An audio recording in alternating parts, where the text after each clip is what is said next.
Taken place for years, but in recent years this activity has been highly dramatized on reality TV shows like Storage Wars, and these auctions actually happen regularly right here in Southwest Georgia, and they're open to the public. Fox 31's Mike Morrison decided to open the door and have a look inside an auction at Reese Self Storage in Fitzgerald. 85, 85, 85, 85, 85, 85, 90, 90, 95, 95, 95, anybody else? 95, last call, 95, sold it to you, $90.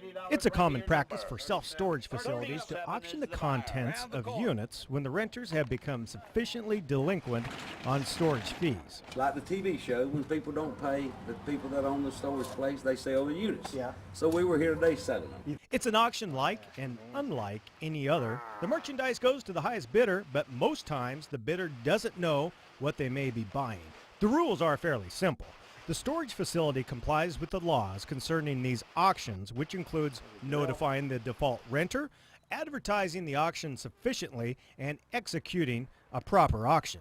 You are buying everything as is. No warranties expressed or implied. Keep in mind, there is a 10% buyer's premium on everything that you purchase. You have 2 days to clean it out. 2 days.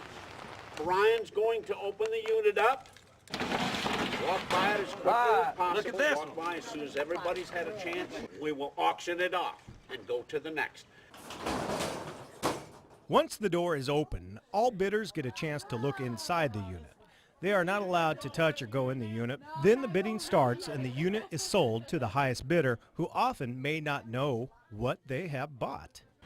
You just don't know. And that's the beauty about this. That's why we get crowds. You just don't know. And you can open a drawer, there can be costume jewelry. There can be gold rings in that costume jewelry. You just don't know. It's fascinating. Units can be packed completely full or have just a few items in them and contain anything you can think of, from furniture to lottery tickets to old cars just waiting for you to buy them. But what do people do with these newfound treasures? Some people take it home and keep it. They collect it. Some people go home, go through it, turn around and sell it. There's a lot of antique dealers that come to these things, a lot of secondhand store dealers. There's auction people here that buy it, carry it, and sell it in auctions.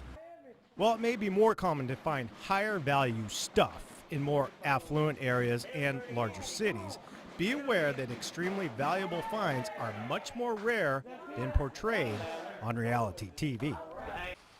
I bought 7 units last week in Albany, lost my butt, took a bath on them.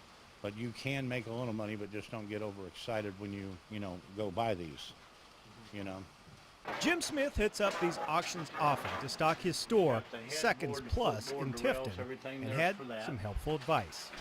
Don't look for grandma's treasures written on a box. Don't look for antiques written on a box.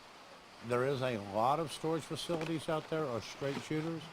There are some going to open the doors, they're going to take a marker, they're going to mark things, they're going to go through them, they're going to shut the door back because they know they're going to bring more money. First thing I look for is dust. Okay, if there's a box on something and that box has been moved, that means it's been touched because you can see the dust line. Dust and dirt makes it better. Well, it's a lot of work to it. Definitely a lot of work. It's a lot more work than I expected it to be, but it's well worth it. It's fun just trying it out, see what happens. If you get good stuff, the more you get, the better it is. I, for one, am sold on the idea that these auctions can be a lot of fun, and maybe I'll see you at one in the future. For Fox 31 News, I'm Mike Morrison. Sold it, $100 bill.